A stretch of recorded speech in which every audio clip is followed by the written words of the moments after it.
সারা দেশের মাঠ সমীক্ষা কার্যক্রমের অংশ হিসেবে আমি ছিলাম তারাকান্দা উপজেলায় কাকেনি ইউনিয়নে। আমি কৃষকদের সাথে কথা বলতে গিয়েছি। আমার সাথে রয়েছিলেন ডাক্তার আশরাফুল ইসলাম, আমি এবং 29 ব্যাচ থেকে আমি এবং 30 ব্যাচ থেকে ডাক্তার আশরাফুল ইসলাম, দুজনে মিলে আমরা চলে গিয়েছিলাম কাকনি, তারাকান্দা উপজেলার কাকনি ইউনিয়নে। আমরা এখানে 10-20 জন কৃষকের সাথে কথা বলেছি, কৃষকের তথ্য সংগ্রহ করেছি।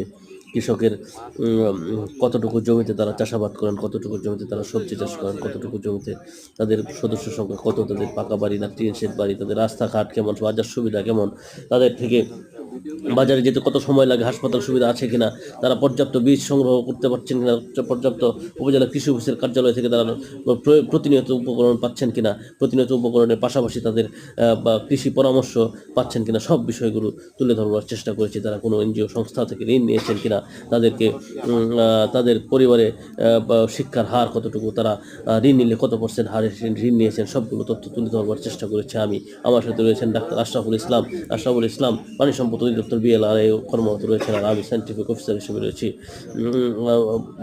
মৃত্তিকা সম্পদ উন্নয়ন ইনস্টিটিউট আঞ্চলিক গবেষণাগার ময়মনসিংহে রয়েছি।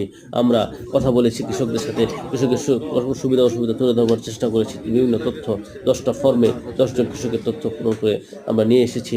আমরা পরবর্তীতে এগুলো কম্পাইল করে আমরা প্রেজেন্টেশন আকারে আমরা আমাদের নাটার সুযোগ স্যারের সম্মুখে এবং পাশাপাশি কোর্স কারিকুলামে অন্তর্ভুক্ত যে ফ্যাকাল্টি মেম্বার্সরা রয়েছেন তাদের সামনে উপস্থাপন করার চেষ্টা করব। প্রতিটা ইউনিয়নে আমি যেমন তারাকান্দা উপজেলা কাকনি ইউনিয়নে, কারণ আমরা তারাকান্দা উপজেলার 3টা ইউনিয়নে আমরা গিয়েছি। আমাদের 3টা দলে ভাগ করা, আমরা 5 জনের একটা টিম এখানে গিয়েছিলাম 30 এবং 29 ব্যাচ থেকে। এবং আমি এবং ডক্টর আশরাফুল ইসলাম, আমি বৈজ্ঞানিক কর্মকর্তা মোহাম্মদ নাসিরউদ্দিন এবং প্রাণী সম্পদের ডাক্তার আশরাফুল ইসলাম, আমরা গিয়েছিলাম কাকনি ইউনিয়নের বিশিষ্ট কৃষকের সাথে আমরা কথা বলে তাদের তথ্য সংগ্রহ করে লিপিবদ্ধ করে আনবার চেষ্টা করেছি। পাশাপাশি আমার পাশে আরও 2 জন কলিগ গিয়েছেন। একজন গিয়েছেন মাঝিহালি, আরেকজন গিয়েছিলেন গোপালপুর। তারাও তাদের তথ্যগুলো নিয়ে এসেছে। এরকমভাবে মুক্তাগাছা উপজেলা, ময়মনসিংহ সদর উপজেলা, ময়মনসিংহ জেলায় 3টা উপজেলায় আমরা 15 জন বৈজ্ঞানিক কর্মকর্তা গিয়েছি এবং কাজ করেছি, কৃষকের তথ্য চেষ্টা করেছি।